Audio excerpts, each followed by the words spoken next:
família do Colégio Curso Fator, estamos aqui para mais um Fator na sua casa. Fala, meu camarada Luiz, nosso editor monstrão.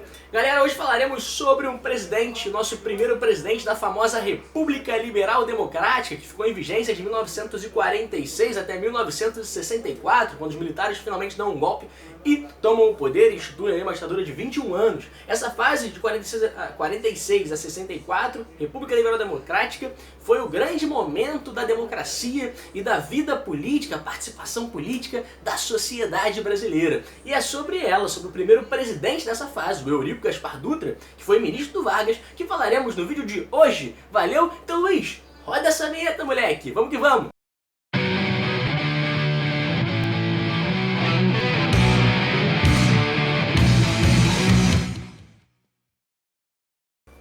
Bom, família, Eurico Gaspar Dutra, também chamado na imprensa de o catedrático do silêncio, um homem que fez carreira na vida militar, um cara que decolou politicamente na era Vargas, foi ministro da Guerra do Getúlio, um cara que era declaradamente fanzoca do Hitler, né? Ele era germanófilo, ele queria era fechar com o eixo, com Hitler, com Mussolini, ele era fanzoca desses caras, né? O Dutra, ele teve uma vida inteira dedicada ali ao militarismo, ele nasceu em Mato Grosso, fez parte da... Foi lá, né, cara, estudando, né, dentro da carreira militar, né, aquela coisa toda.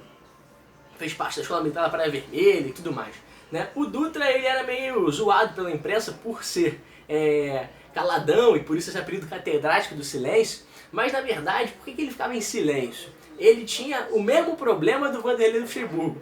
Ele trocava o S e o C, o som do S do C dele tinha o som de X. Então o Dutra era o grande pô-fechou, né? Por isso que ele não falava muito, tinha vergonha de falar em público, com a imprensa e tudo mais, e ele era bastante zoado por isso. Então daí esse apelido catedrático do silêncio. Bom, mas antes de entrar propriamente no governo Dutra, que vai de 46 até 51, né, eu queria falar com vocês algumas coisas, né? Professor de História sempre tem que dar o passo para trás, a gente sempre faz isso, desculpa, tá?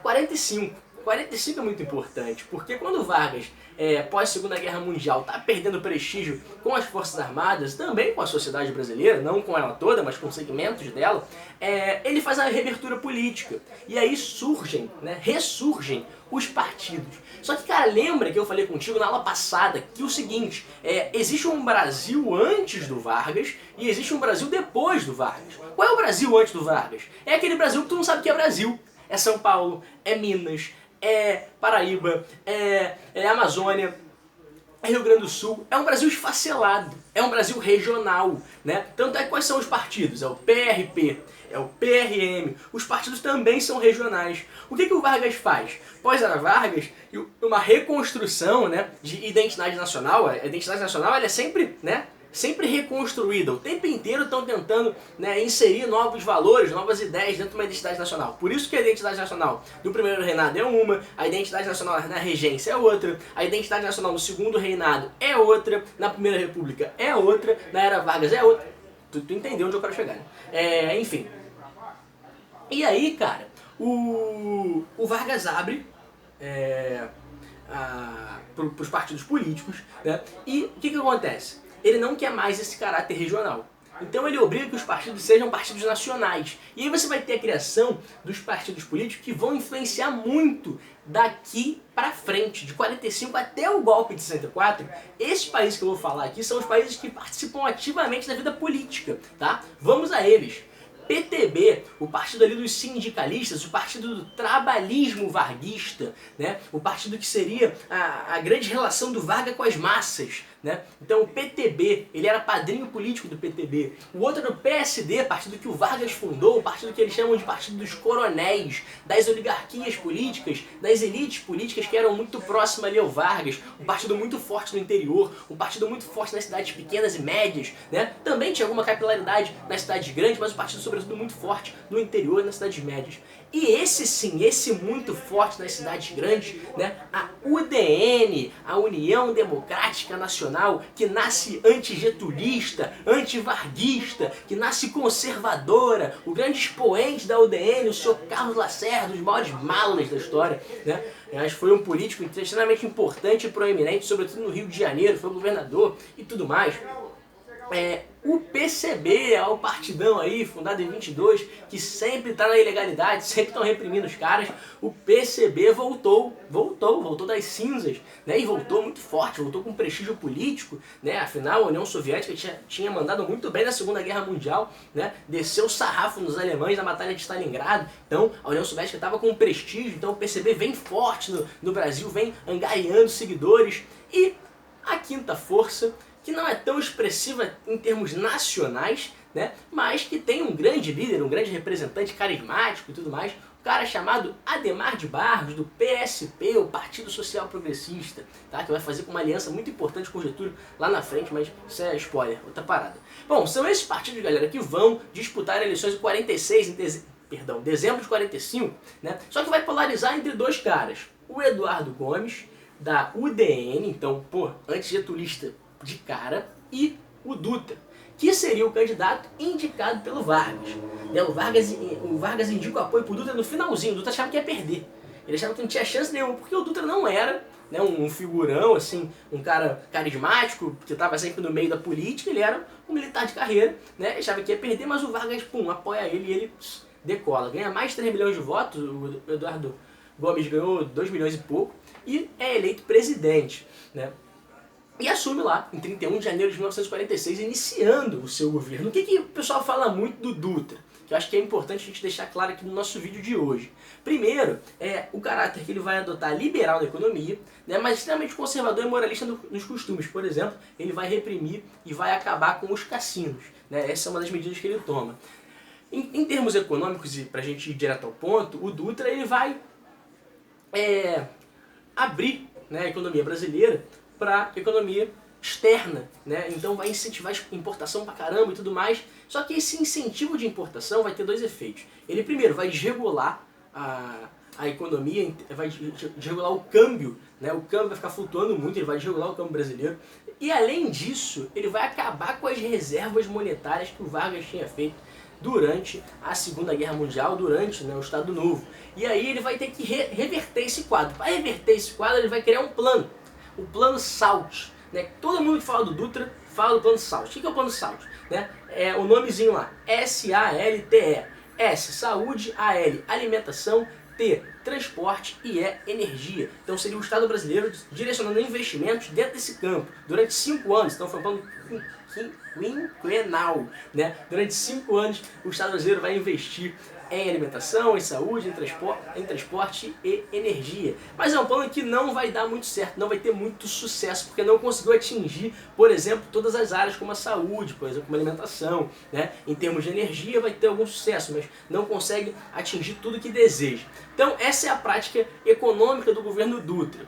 A outra prática, e muito famosa também, muito importante, é a questão do alinhamento ideológico com os Estados Unidos. O Dutra, apesar de ter sido germanófilo e tudo mais, ser fanzoca do Hitler, ele vai se alinhar irrestritamente aos Estados Unidos. E isso parte muito da política do cara que era o ministro dele das Relações Exteriores, que é o Raul Fernandes, que fala que sempre tem, independente do que os Estados Unidos fizer, a gente tem que fazer, tem que ir atrás. Por isso eu coloquei pra vocês aqui que a gente é mais realista que o rei. Porque o mundo pós-45 é um mundo da Guerra Fria. O que significa ser mais realista que o rei?